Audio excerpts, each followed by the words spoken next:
The first thing I was aware of was a blinding, sterile whiteness. It wasn't a peaceful light.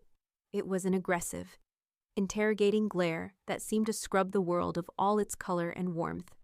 The second thing was the pain, a dull, throbbing, orchestral masterpiece of pain, with a particularly insistent drum solo happening somewhere behind my right eye. And the third thing, the most important thing, was a question, a single, frantic, all-consuming question that screamed from the deepest part of my soul.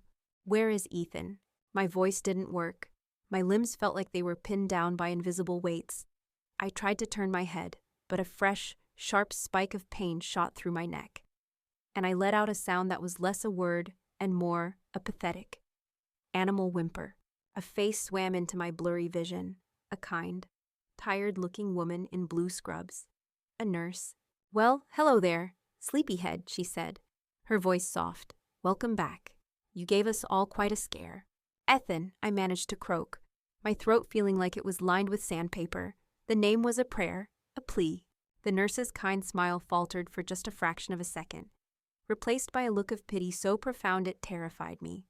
She quickly rearranged her face back into a mask of professional cheerfulness. "Let's just focus on you right now, sweetie," she said, checking the IV drip in my arm. "The doctor will be in to see you shortly. You just rest." But my mind, slowly, sluggishly coming back online, seized on that flicker of pity. Something was wrong, terribly wrong. Have you ever had a moment where the ground beneath your life just completely disintegrates, where a truth you believe to be as solid as the earth itself suddenly reveals itself to be a lie? That was me. In that sterile white hospital room. I had survived a car crash. I wasn't sure, in that moment, that I was going to survive the truth. If you've ever had your world turned upside down in an instant, hit that like button. Because this is the story of how I rebuilt mine from the rubble. The next few days were a confusing, painful blur of doctors, tests, and the slow, agonizing process of my memory returning. The accident itself was a blank space, a chapter ripped out of my life. The doctors said that was a blessing. But the life before the accident, that came back in vivid, technicolor detail, and at the center of every single memory was him. Ethan, my fiancé, the man I was supposed to spend the rest of my life with. I remembered the day we met. It was at a friend's barbecue, and I had been talking about my dream of opening my own floral design studio. The other people in the conversation had nodded politely, but their eyes had glazed over. But Ethan? He had leaned in, his expression one of genuine fascination. He'd asked me a dozen questions, not just about the flowers, but about my business plan, my marketing strategy, my 5-year goals. He was a successful software developer, a man who lived in a world of code and logic, but he saw the architecture in my art. He saw me. I remembered our first year together, a whirlwind of falling in love. He was the most supportive partner I had ever had. He was the one who encouraged me to quit my boring office job and finally take the leap to start my own business. He helped me build my website. He came with me to the flower market at 4 a.m. He celebrated every small victory as if it were his own. I remembered the night he proposed, just 6 months ago. He had filled our entire apartment with my favorite flowers, white peonies, until the whole place smelled like a garden. He had cooked my favorite meal, and then he had gotten down on one knee in the middle of our living room, and he had told me that his life had been a series of logical, predictable lines of code until I had come along and filled it with unpredictable, chaotic, beautiful color, he had said, his voice thick with an emotion that made my own heart ache. "Isla, you are my home. Please, say you'll be my wife." In sickness and in health, I thought, as I lay in that hospital bed, a web of tubes and wires connecting me to the beeping machines that were keeping me alive, for richer, for poorer, till death do us part. That's what we were promising each other. So where was he? I asked every single person who came into my room. "Have you seen my fiancé?" I'd whisper to the nurses. "His name is Ethan. He's tall, dark hair. He's probably worried sick." They would always give me the same pitying, evasive smiles. "Let's get your vitals first, honey. Your friend Maya is on her way to visit. Isn't that nice? You should try to get some more rest." Their non-answers were an answer in themselves, and they were terrifying. I started to imagine the worst. Was he in the car with me? Was he hurt, too? Was he in a different room in this very hospital? Was he dead? The thought was a cold, black stone in my gut. I would almost have preferred it to the truth. My best friend, Maya, arrived on the 4th day. She was my rock, my sister, my person since we were 5 years old. The moment she walked into the room, her face pale, her eyes red-rimmed, a wave of relief so intense it made me dizzy washed over me. She would tell me the truth. "Maya," I said, my voice cracking as she took my hand. "Where is he? Where is Ethan? Tell me he's okay. Please, just tell me he's alive." Maya's face, her beautiful, strong face, just crumpled. She sank into the visitor's chair, her hand still clutching mine, and she started to sob. "He's alive, Isla," she finally choked out. "He's not hurt. He wasn't in the car with you." "Then where is he?" I pleaded, my heart hammering with a new kind of fear. "Why isn't he here? Why won't anyone let me talk to him?" She took a deep, shuddering breath. She looked me directly in the eye, and her expression was one of such profound sorrow and rage that it stole the air from my lungs. "Because he's gone, Isla," she said, her voice a raw whisper. I just stared at her. "Gone? What do you mean? Gone, where?" "On a business trip." "No," she said, shaking her head, the tears now streaming down her face. "He's just gone. He left." The words didn't make sense. It was like she was speaking a foreign language. "Left? That's not possible. He would never leave me. He loves me. We're getting married." "I know," she said, her voice breaking. "I'm so sorry. The night of the accident, he was here. He was in the waiting room with me while you were in surgery. He was a wreck. And then the doctor came out. He explained the extent of your injuries, the broken leg, the concussion, the internal bleeding. He said it was serious, that it would be a long, difficult recovery." She paused, her grip on my hand tightening. "And Ethan he just stood up. His face was completely white. He looked at me and he said, 'I can't do this.' And then he walked out. He walked down to the nurse's station. He told the woman at the desk that he was not equipped to handle this situation, and that he was leaving town. He gave her my name and number as your emergency contact. And then he walked out of the hospital, and no one has seen or heard from him since." I stared at her, my mind a blank. White screen.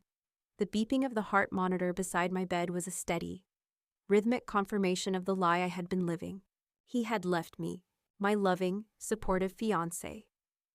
The man who had promised to be there in sickness and in health had heard the word sickness, and he had run for the hills. He had not just abandoned me, he had abdicated. He had formally, in front of witnesses, relinquished his role as my partner, my protector, my future husband, because it was going to be too hard. The betrayal was so absolute, so complete. It was almost elegant in its cruelty. He hadn't even done me the courtesy of a lie. He had just left. I didn't cry. I was beyond tears.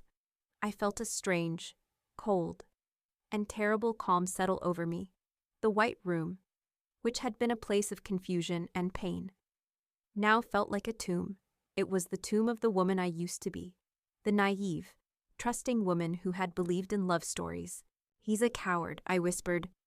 It was the first, true, clear thought I had had since I'd woken up. "He's worse than that," Maya said, her voice full of a venom I had never heard from her before. "He's a monster." She stayed with me for hours, holding my hand, her silent, furious presence a comfort. But when she finally left that evening, the silence in the white room returned, and it was no longer a quiet, healing silence. It was the loud, echoing silence of a life that has been completely and utterly emptied. I was alone. I was broken. And I was about to find out that the man who had promised to love me in sickness and in health had not only abandoned my sick bed, he had also robbed my home. The worst, I would soon discover, was yet to come. The 6 weeks I spent in that hospital were a masterclass in pain and perseverance. The first week was a blur of surgeries and morphine. The next 5 were a slow, grueling battle to reclaim my own body, Physical therapy was my new full-time job, learning to put weight on my shattered leg, learning to trust my own balance again, moving from a wheelchair to a walker, and finally, to crutches. Every small, agonizing step was a victory. My best friend, Maya, was my one constant. She was there every single day, bringing me real food, bad magazines, and a fierce, protective loyalty that was the only medicine that truly seemed to work. And Ethan.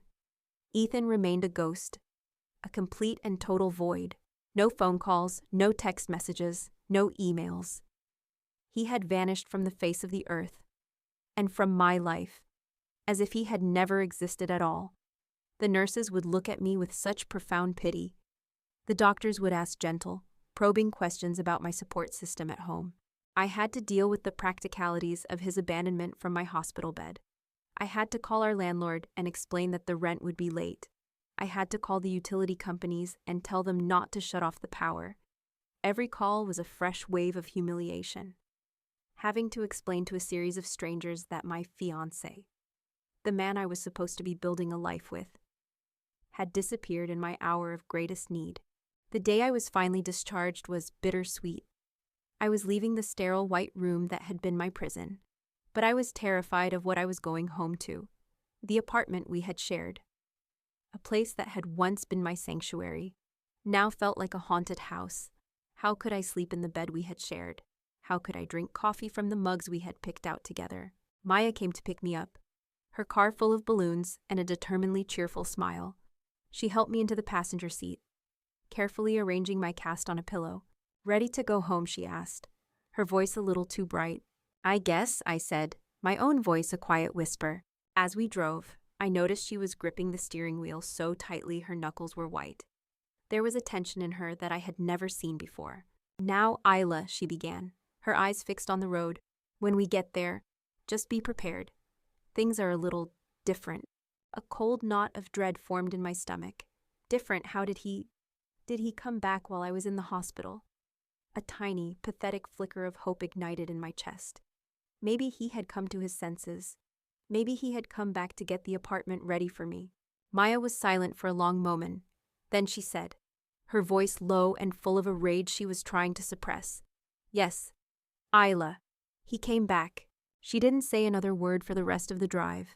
The silence in the car was thick with a dread so profound it felt like a physical presence. When we pulled up to our apartment building, my heart was hammering against my ribs. Maya helped me out of the car and handed me my crutches. The short walk from the curb to the front door felt like a mile-long trek across a frozen desert. I stood before my own front door, the familiar blue door of apartment 3B. I took out my keys, my hand shaking so much it took me 3 tries to get the key into the lock. I turned the deadbolt, heard the familiar, satisfying thunk, and I pushed the door open. The first thing that hit me was the echo. My footsteps, the click of my crutches on the hardwood floor. They echoed in a way they never had before. The apartment had always been filled with the soft, sound-absorbing presence of our life rugs, furniture, books. Now, it sounded cavernous, empty. I hobbled into the living room, and I stopped, and I stared. And the world fell away. It was empty, completely, utterly, breathtakingly empty. He hadn't just left, he had erased us. The big, comfortable sofa we had spent 100 hours on, watching movies, talking, dreaming, gone. The Persian rug my grandmother had given me as a wedding present, gone. The overflowing bookshelves my father had built for us, filled with our shared history of books, gone. The walls were bare, naked, with pale, ghostly rectangles, where our pictures and art had once hung. I stood there, leaning on my crutches in the center of the echoing room, and my brain simply could not process it. This wasn't just an empty apartment. This was an excavation site. This was the scene of a robbery. Maya's voice was a soft, heartbroken sound behind me. I didn't respond. I began a slow, agonizing tour of the wreckage of my life. I hobbled into the dining area, the beautiful, reclaimed wood table where we had hosted dinner parties for our friends. Gone. The chairs. Gone. I went into the kitchen. The cupboards were all standing open, like mouths screaming in a silent chorus. Every plate, every bowl, Every glass, every fork, every knife, gone. He had taken the coffee maker. He had taken the toaster. He had even taken the goddamn spice rack. There are levels to betrayal. There's leaving someone when they are at their most vulnerable. That is the act of a coward. And then there's this, salting the earth behind you so that nothing can ever grow there again. This was not just abandonment. This was a calculated, malicious act of psychological warfare. He didn't just want to leave me, he wanted to destroy me. He wanted to make sure I came home to absolutely nothing, that my recovery would be as difficult, as painful, as empty as he could possibly make it. The final violation was the bedroom. Our bedroom. I pushed the door open. The bed was gone. The mattress. The frame. All of it. The dressers were gone. I went to the closet. He had taken all of his clothes, of course, but he had also taken most of mine.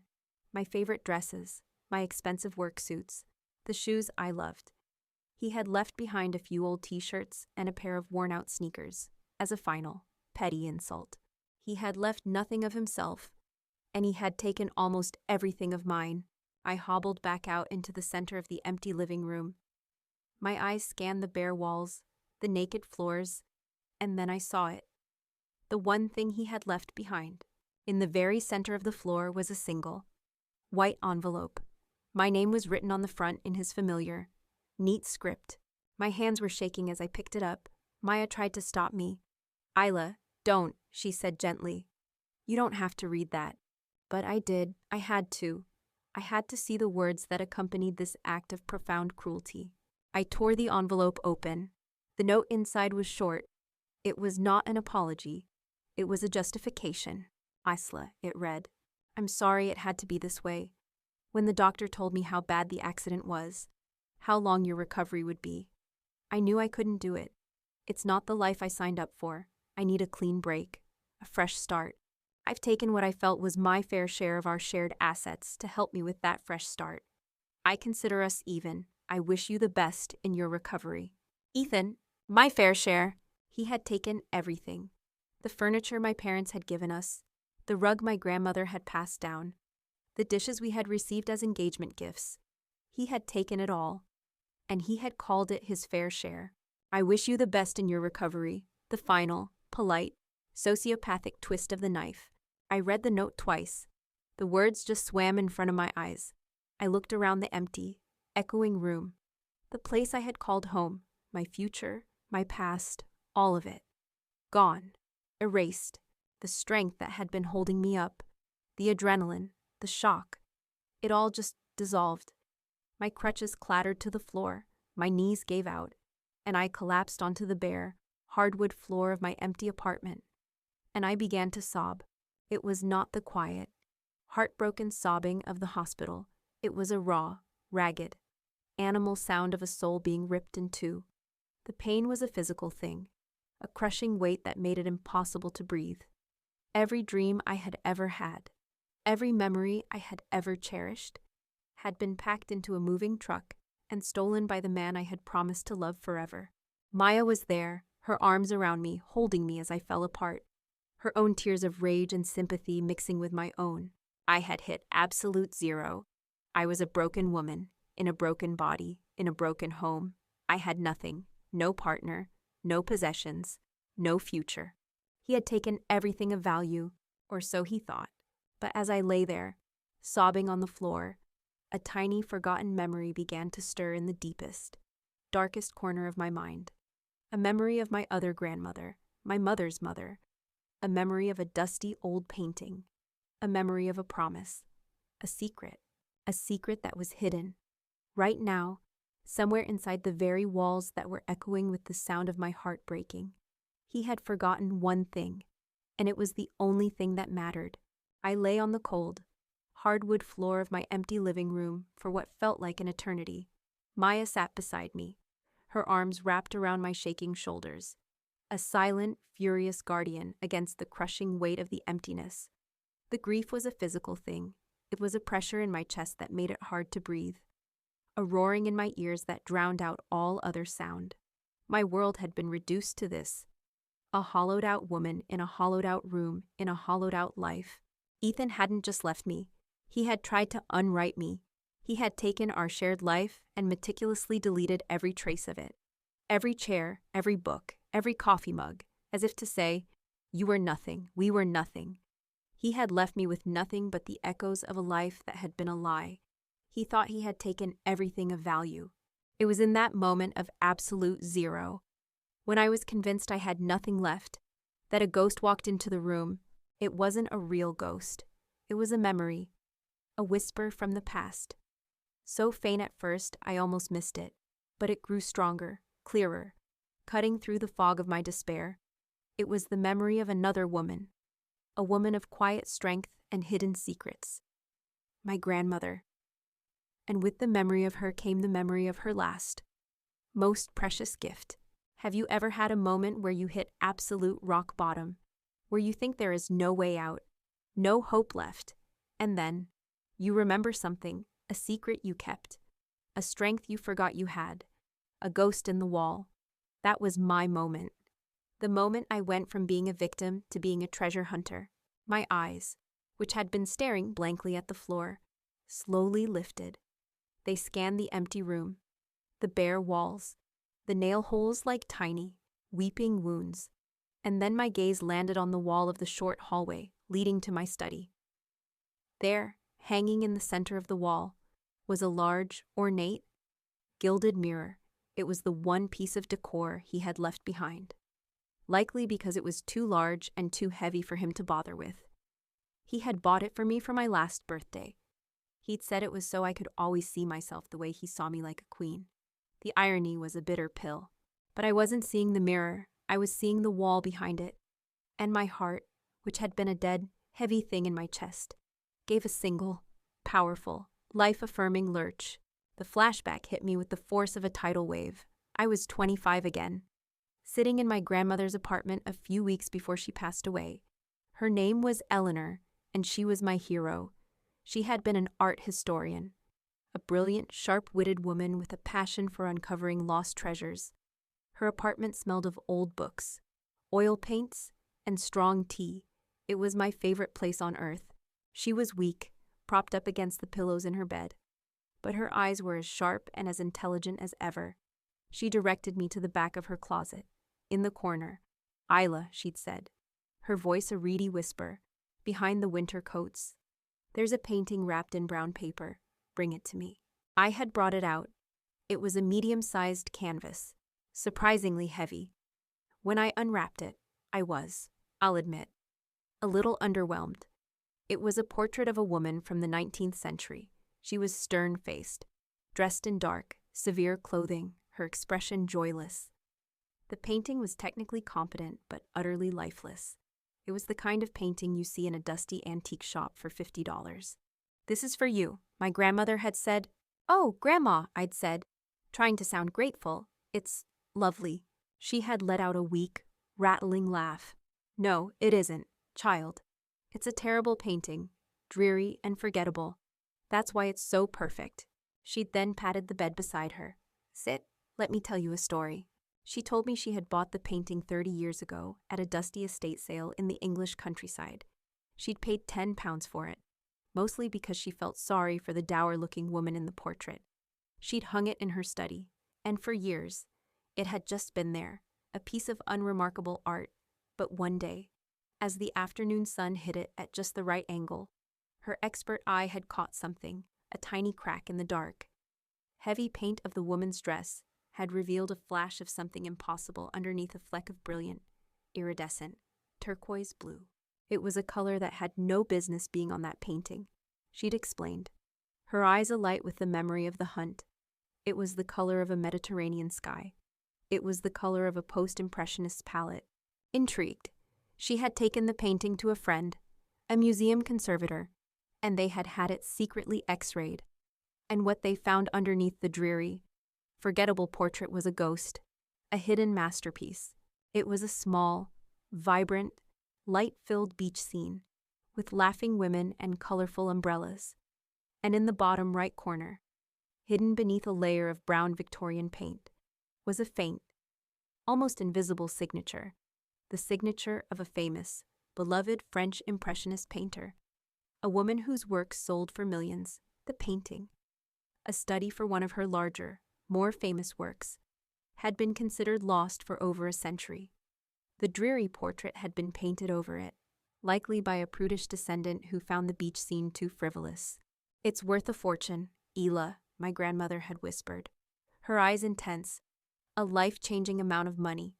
"Grandma, you have to tell someone," I'd said, stunned. "The art world, this is a major discovery." "No," she'd said, her grip on my hand surprisingly strong. "No one can know. This is not for the art world. This is for you. This is your insurance policy." She looked at me then, her gaze piercing. "Isla, you are a strong, capable woman, but you have a soft heart. And the world is full of charming men who are drawn to bright, capable women with soft hearts. And sometimes, those charming men are not what they seem. Sometimes, they are a danger." Her words had been prophetic, a warning from the grave. "This painting," she'd said, tapping the dusty canvas, "is your escape fund. It's your in case of emergency, break glass plan. I want you to hide it. Hide it somewhere no one would ever think to look. And you will only use it if you find yourself in a situation where you need to save your own life. When you need to start over from nothing. Do you promise me?" "I promise, Grandma," I had whispered, my throat tight with tears. A year later, after she had passed, I had fulfilled that promise. I was having my apartment renovated. Ethan had thought it was a frivolous expense. "You're spending all this money just to move a wall a few feet. Seems like a waste, babe." But I wasn't just moving a wall. I had hired a trusted contractor and off the official books. I'd had him build a shallow, hidden compartment into the wall of my study. It was about 2 inches deep, perfectly sized for the painting, lined with acid-free board. We placed the painting inside, and then we drywalled over it. We painted the wall, and then, over the spot, I hung the big, ornate, gilded mirror that Ethan had bought for me. It was the perfect hiding place. He had, without knowing it, provided the camouflage for my secret treasure. The flashback faded. I was back on the cold, hard floor of my empty apartment. Maya was looking at me, her face full of concern. The tears on my own face had dried. The hollow, crushing despair was gone, and in its place, a new feeling was rising, a feeling so fierce and so powerful it was almost manic. I started to laugh. It was not a happy sound. It was a wild, slightly unhinged, an utterly liberating laugh of pure, incredulous relief. "Isla," Maya said, her voice full of alarm. "Are you okay?" I pushed myself up, my body still weak, but my spirit soaring. I looked at her, my eyes shining with a new, dangerous light. "Okay," I said, my laugh subsiding into a wide, predatory grin. "Oh, Maya, I am so much better than okay." I pointed a trembling, triumphant finger at the wall with the gilded mirror. "He didn't take everything," I said, my voice a whisper of pure, vindicated fury. "The stupid, greedy, short-sighted, unimaginative fool. He took the cheap prints.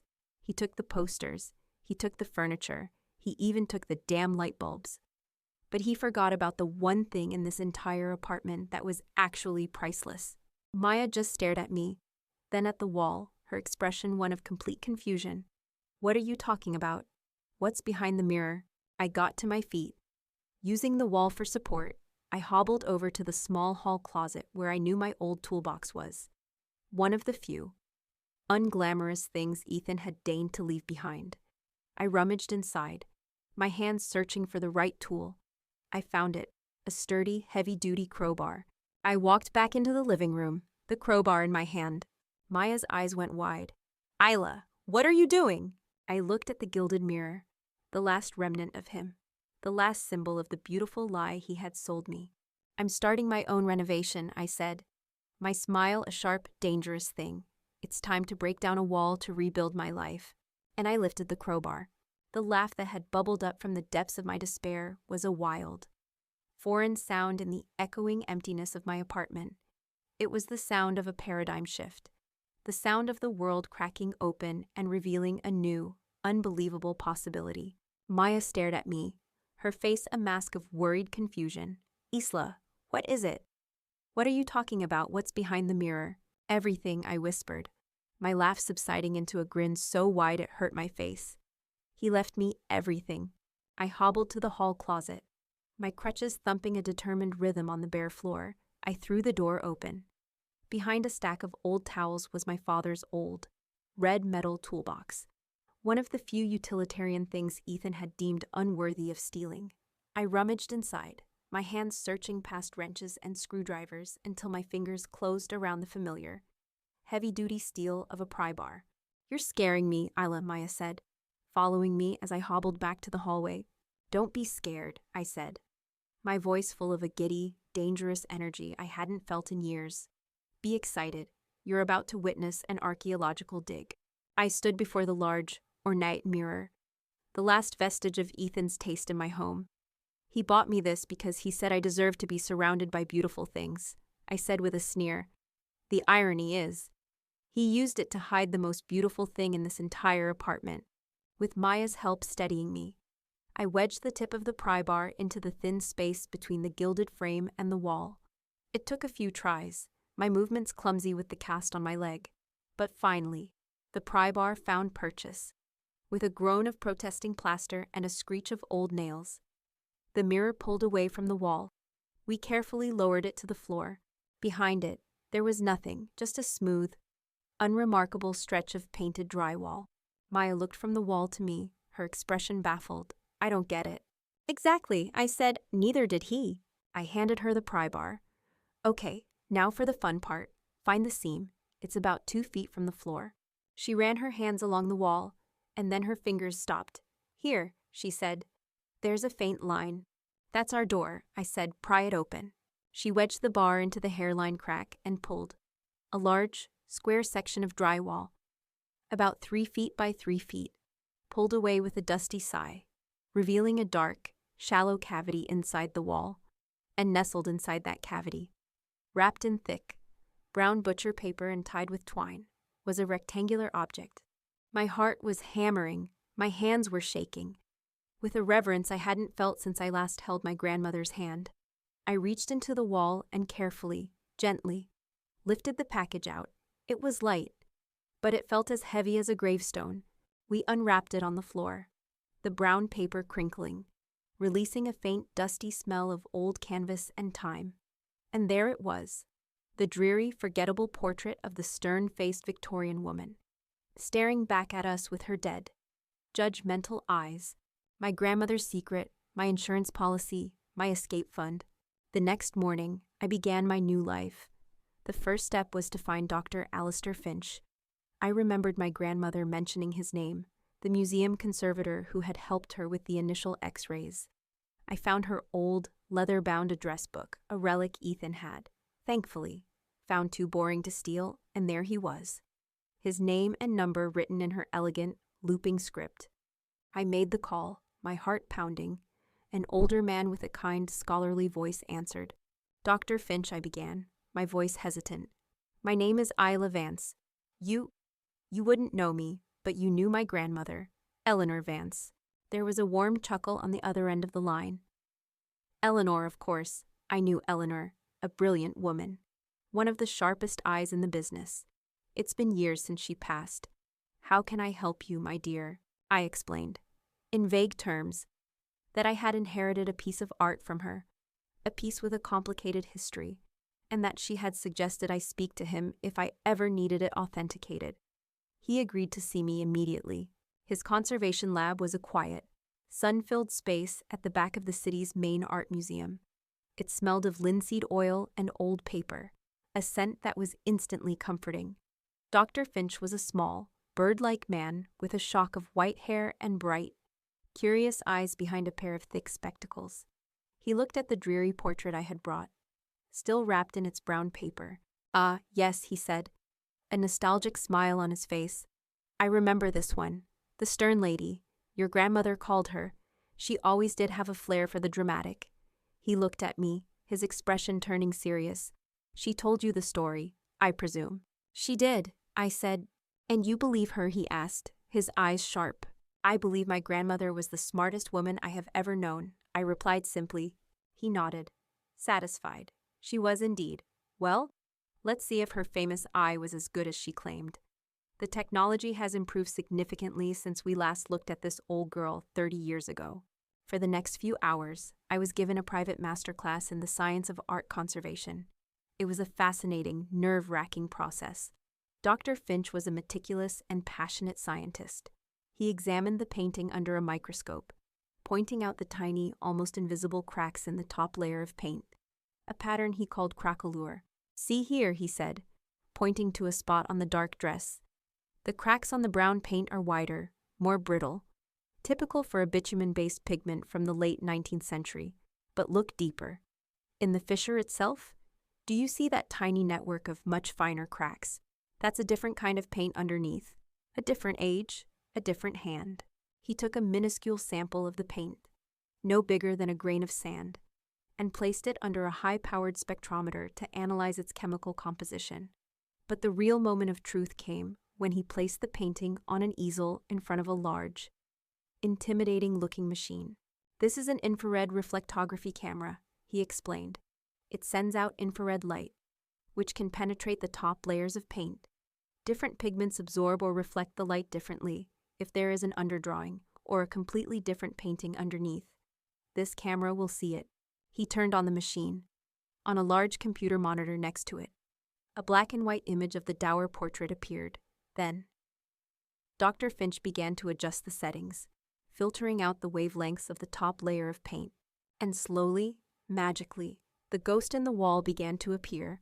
The dark, heavy, joyless portrait began to fade, becoming transparent, and beneath it, a new image, a faint, ghostly outline, began to emerge. It was like watching a memory develop in a dark room. The stern lines of the woman's dress dissolved, replaced by the soft, flowing curves of a different scene. There were figures, movement, light. "My God," Dr. Finch whispered, his eyes glued to the screen. He continued to fine-tune the image, and the ghost became clearer. It was a beach scene. A group of women in turn-of-the-century dresses, their faces full of laughter, huddled under a brightly striped umbrella. There were children playing in the surf. The sense of light, of joy, of a single, fleeting, happy moment captured in time, was so powerful it was a palpable presence in the quiet lab. It was the complete and utter opposite of the dreary painting that concealed it. "She was right," Dr. Finch breathed, his voice full of awe. He pointed to the bottom right corner of the screen. "And there, look." He zoomed in, and there, faint but unmistakable, was the ghostly white image of a signature, hidden for a century beneath a layer of brown paint, a signature I had seen in 100 art history books. The authentication was complete. The ghost was real. The next step was the appraisal. Dr. Finch made a call to a trusted colleague, the head of the Impressionist and Modern Art department at a major international auction house. We sent him the high-resolution images from the infrared scan. The call back came an hour later. Dr. Finch put it on speakerphone. "Alistair, you old dog," a man with a crisp British accent said. "Where in God's name did you find this?" "A long and complicated story, Thomas," Dr. Finch replied. "Is it what we think it is?" "It is, without a shadow of a doubt," the man said, his voice now buzzing with a new excitement. "It's a lost preparatory study for his Sunday on the Beach series. We have the historical records. It was exhibited once in 1898, and then it vanished. The composition. The brushwork visible in the underdrawing. It's a perfect match. A major rediscovery." My heart was pounding so hard I thought it might break through my ribs. "And the valuation?" Dr. Finch asked quietly. There was a pause. I could hear the rustling of papers, given the artist's current market, the impeccable provenance we can now establish, and the incredible backstory. This is a headline-making piece. Conservatively, at auction, I would expect it to fetch somewhere between $4 and $6 million. He paused again.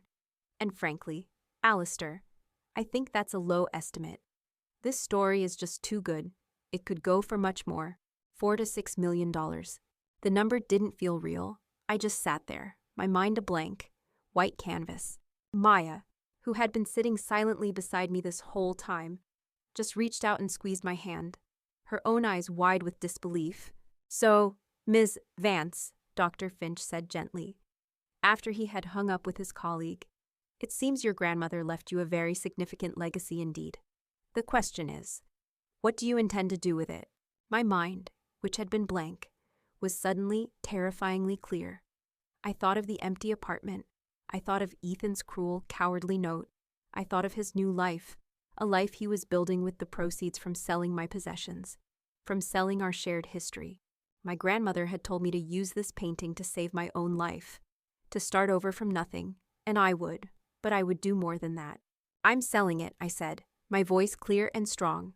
"I want to consign it to the fall auction, and I want it to be the most publicized, most talked about art sale of the year." Dr. Finch smiled. "I believe that can be arranged." I left the lab that day feeling like a different person. The painting was safe in the museum's vault. The process was in motion. As Maya and I were walking out, my phone buzzed. It was a news alert from a tech blog. The headline read, "Ethan Hayes' new startup Innovate secures $2 million in Series A funding." There was a picture of him, smiling, confident, standing in a sleek new office. An office that was likely furnished with my stolen sofa. I looked at the picture of the man who had left me for dead, who had tried to leave me with nothing. A cold, hard, and deeply satisfying resolve settled over me. He thought he was a startup success story. He thought he was an innovator. He had no idea that a lost masterpiece was about to come to auction. He had no idea that a ghost from the past was about to fund a future he could never have imagined. He had started his new life with a few $1,000s from selling my furniture. I was about to start mine with $6 million, and I was going to make sure he heard all about it. The 3 months between the unveiling of the painting and the night of the auction were the most surreal of my life. I was living a double existence. By day, I was Isla Vance, a woman slowly, painfully recovering from a devastating accident. I was in intensive physical therapy, learning to walk without a limp, my body a map of scars that were slowly beginning to fade. I was living in a small, sparsely furnished rental apartment with my best friend Maya, trying to piece together a life from the ashes of the one Ethan had so thoroughly destroyed. But in secret, I was the mysterious owner of the lost Barrett Morisot, as the art world had dubbed it, my grandmother's painting. Under the expert guidance of Dr. Finch and the formidable PR machine of Sotheby's auction house, had become an international sensation. The story was simply too good to resist a lost masterpiece by a beloved female impressionist, hidden for a century under a dreary portrait, discovered by a brilliant art historian, and now, to be sold by her anonymous heir.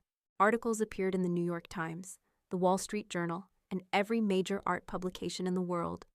Art historians debated its significance. Wealthy collectors buzzed with anticipation. The story had everything mystery, history, and the promise of a massive payday.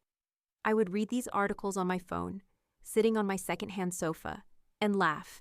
The world was obsessed with my secret, and they had no idea it belonged to the broken woman who was still struggling to walk to the corner store for a carton of milk. At the same time, I was forced to watch the public rise of my own personal villain. Ethan, funded by the sale of my stolen possessions, had launched his new tech startup, Innovate, and he was a master of self-promotion. He was everywhere. Tech blogs hailed him as the industry's newest wunderkind. A local business magazine ran a fawning profile on him, complete with a glossy photo of him looking confident and visionary in his sleek new office, an office I was sure was furnished with my stolen Eames chair. The worst part was his narrative. He spoke vaguely but movingly about having endured a recent personal tragedy that had given him a new perspective on life.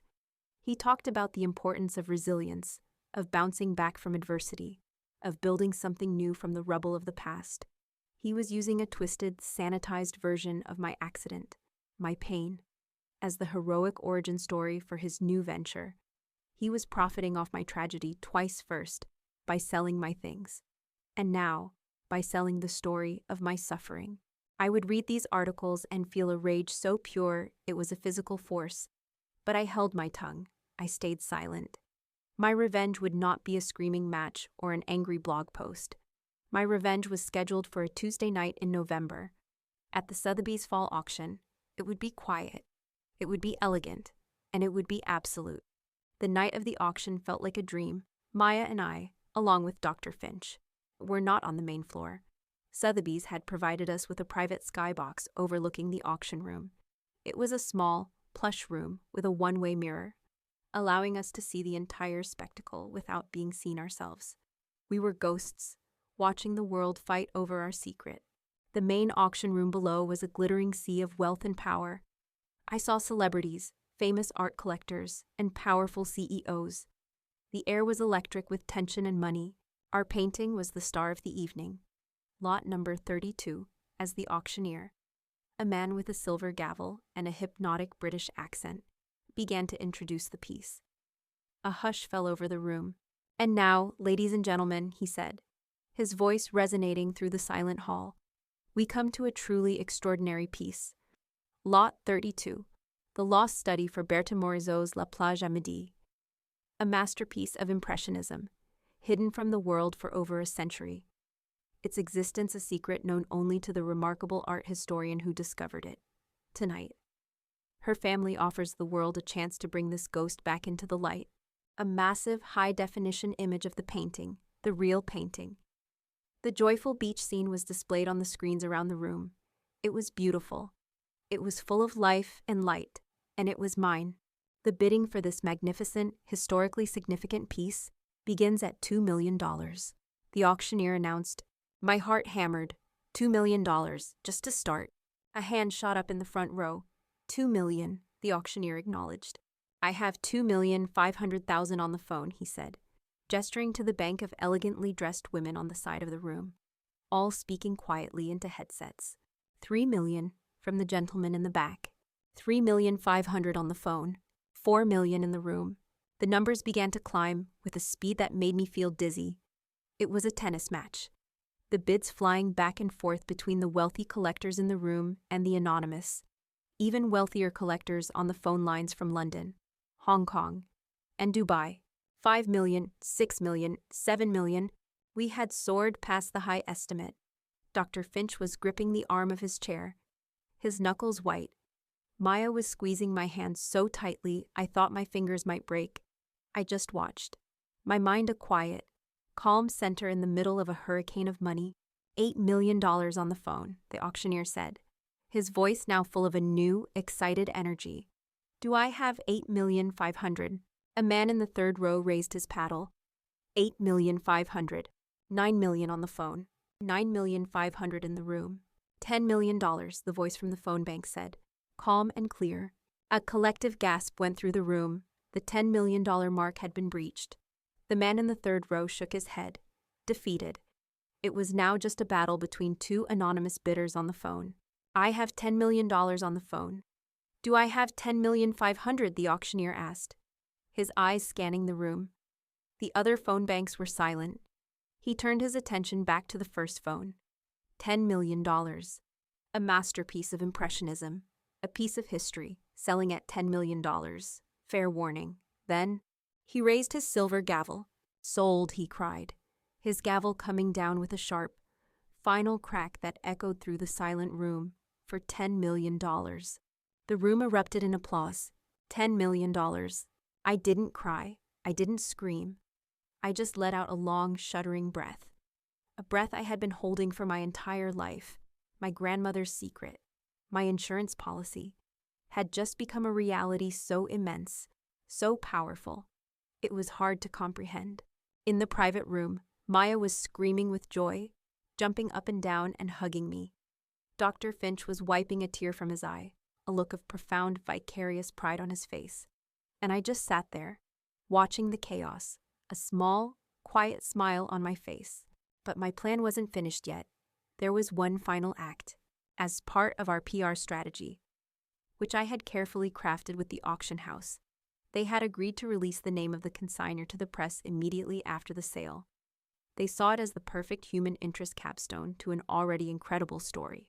As we were leaving the skybox, my new phone, the one I had bought to replace the one Ethan had effectively stolen, began to buzz and buzz and buzz. It was a flood of news alerts, all with the same explosive headline. Artnet News, Lost Morisot Masterpiece sells for $10 million at Sotheby's. Owner revealed as accident survivor, Isla Vance. The New York Times, in a stunning end to an incredible art story. The mysterious owner of a lost masterpiece is revealed to be the fiancé, abandoned by tech's newest star. Ethan Hayes. The story was irresistible. The media was connecting the dots with lightning speed. The tragic.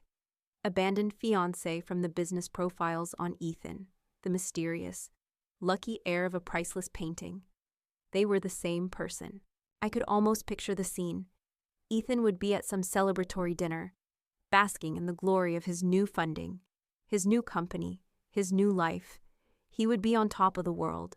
And then, his phone would light up, and he would see my name. He would see the name Bertha Morisot. He would see the number $10 million. And he would realize that the woman he had dismissed, discarded, and left with nothing was not, in fact, a victim. She was not a charity case. She was a multimillionaire who had been holding a secret treasure all along. He would realize that the entire foundation of his new life, a life built on a narrative of his own resilience in the face of my tragedy, was a complete and utter lie. He hadn't been bouncing back from a tragedy. He had been running away from a lottery ticket he didn't know I was holding. I stood in the quiet hallway of Sotheby's, the buzz of the auction room behind me, and I felt a sense of power so profound, so absolute. It was almost dizzying. They had all thought they knew my story. Ethan, the reporters, the world. They had cast me as the tragic victim, the poor, broken woman left behind. They were wrong. I was the one holding the pen, and I was just getting started on my rewrite. The painting had been sold. The funding had been secured. It was time to build my new life, and it was time to tear us down. The morning after the auction was a maelstrom. My new, untraceable phone, which had been blissfully silent for weeks, was now completely, utterly useless, vibrating itself off the hotel nightstand with a relentless flood of calls and texts from reporters, news outlets, and long-lost relatives I hadn't heard from in 15 years. The story was everywhere. I was no longer an anonymous private citizen. I was a headline. The abandoned heiress, the millionaire fiancé left for dead, the woman who held a masterpiece. I watched myself on the morning news from the quiet safety of my hotel suite. A cup of coffee in my hand, they showed my picture, a professional headshot from my old floral business website, next to a smirking, confident photo of Ethan from his recent magazine profile. They told the story, the one the Sotheby's PR team had so carefully crafted. The tragic accident, the callous abandonment, the secret inheritance, the triumphant, record-breaking sale. It was a perfect, ready-made drama, and the world was eating it up. Maya sat beside me, scrolling through Twitter, reading the comments aloud. "Oh my God, listen to this one," she said, laughing. This woman says, "Ethan Hayes is officially the dumbest man in America. He didn't just fumble the bag. He threw the whole damn bank into a volcano. It was a strange, out-of-body experience. My private, personal hell had become a piece of public entertainment, but I felt no shame, no embarrassment, because for the first time, the story being told was the truth, and I was the one in control of it. But my plan was not yet complete. The auction had given me the resources. Now it was time to use them. It was time for the final, quiet, and most elegant act of my revenge. For the next 2 weeks, I didn't answer any calls. I didn't give any interviews.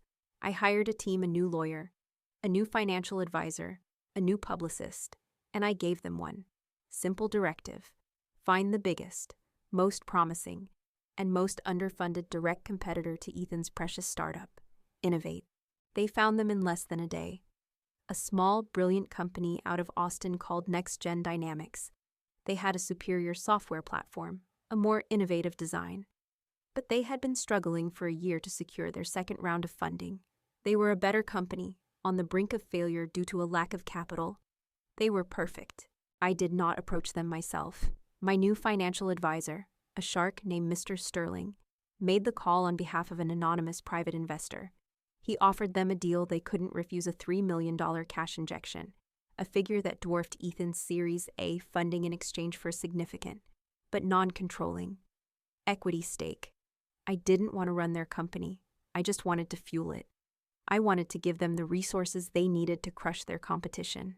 The deal was finalized in a week.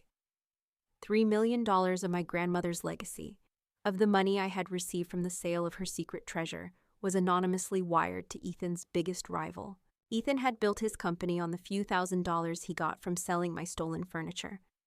I was about to bury him with a war chest he couldn't even comprehend. Then I just waited. I sat back and watched the show. The first news article appeared 3 months later. Next Gen Dynamics secures massive new funding round, poised to challenge newcomer Innovate. Then, 6 months later, Next Gen's new platform launches to rave reviews. Analysts question Innovate's market viability.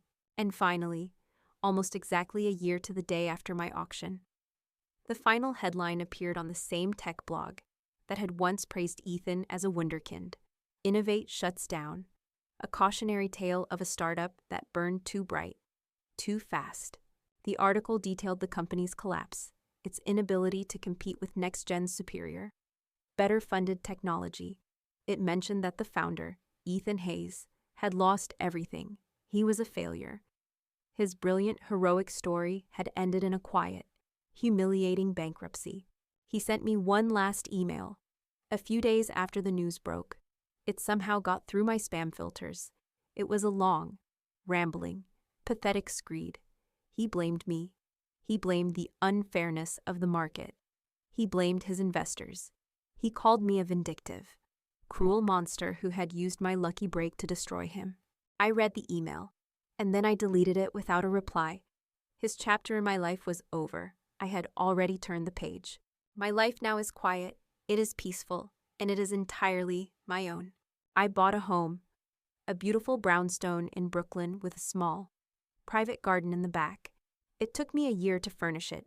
Every single piece, from the sofa to the spoons, was chosen by me, with care and with intention.